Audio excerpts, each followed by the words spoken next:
My name is Mark Vuorinen. I'm a music professor here at Conrad Grebel University College. One of the unique courses that we offer is a music and culture course, and it's actually a travel course, and it takes place normally during the spring term.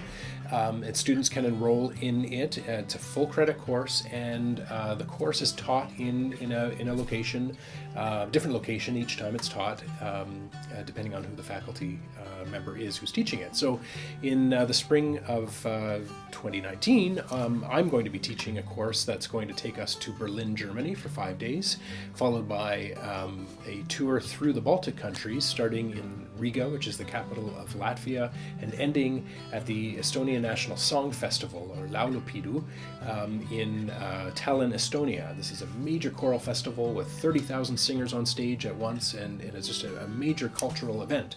And so our course time is the travel time that we'll be traveling for about 10 days. There's some assignments that are assigned before we go, and a paper that's due after we come back relating to the experience.